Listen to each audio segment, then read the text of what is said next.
During the weekly wrap-up, the new intern suddenly switched the projector to my attendance record. The eyes of the CEO and the entire company locked onto me in an instant. The intern, Madison, tilted her chin up with a smug grin and slammed a stack of photos onto the mahogany conference table. Nate, I'm reporting her. She's been using the company's luxury vehicle to pick up her kid every single day. It's a blatant misuse of company assets for personal gain. I move for immediate termination. Nate's face turned as dark as a thundercloud. I looked at this ambitious intern with a flicker of genuine pity. She was so desperate to climb the ladder she hadn't noticed the rungs were made of glass. The company car she was referring to? That was my Rolls-Royce Cullinan, a $300,000 piece of machinery. For the sake of closing deals and keeping the firm's image afloat, I had let the company use it for free for 2 whole years. The silence in the room was absolute, the kind of heavy quiet that precedes a storm. The central AC was humming at a steady 68 degrees, but a chill crept into my bones that had nothing to do with the temperature. It was the coldness of human nature. In the photos, the black Cullinan gleamed under the streetlights, parked in front of an elite private preschool. The angles were sharp, intentional, capturing me leaning down to lift my daughter, her small arms around my neck with the last 4 digits of the license plate clearly visible. Madison leaned her hands on the table, her face young and flushed with the misplaced zeal of a corporate crusader, burned with a self-righteous fire. She looked at me as if I were a common thief caught with my hand in the vault. Nate, according to the employee handbook, company vehicles are strictly for business use. As a senior executive, Ms. Mercer shouldn't just be setting an example. She should be the standard. Instead, she's turned our most expensive client-facing asset into her personal nanny cam on wheels.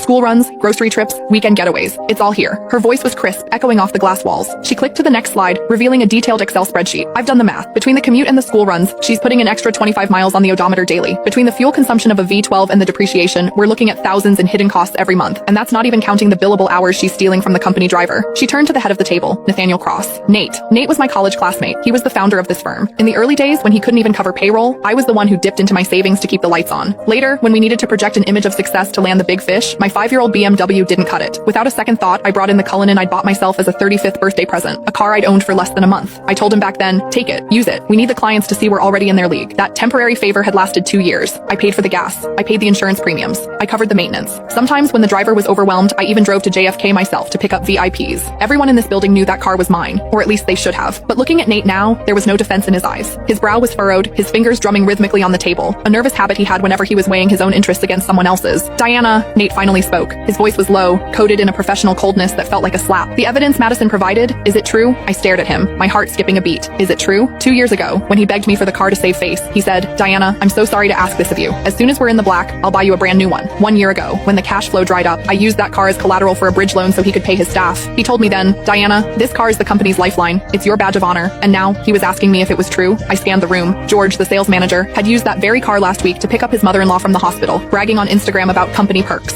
Now he kept his head down, intently studying his legal pad. Sarah from HR, who asked for the keys every other month for supplies but really just wanted to cruise with her boyfriend, was looking at me with a sneer as if I were a white-collar criminal. It turns out that in the face of profit, kindness isn't just cheap, it's invisible. What do you think, Nate? I asked. My voice was calmer than I expected. Nate avoided my gaze.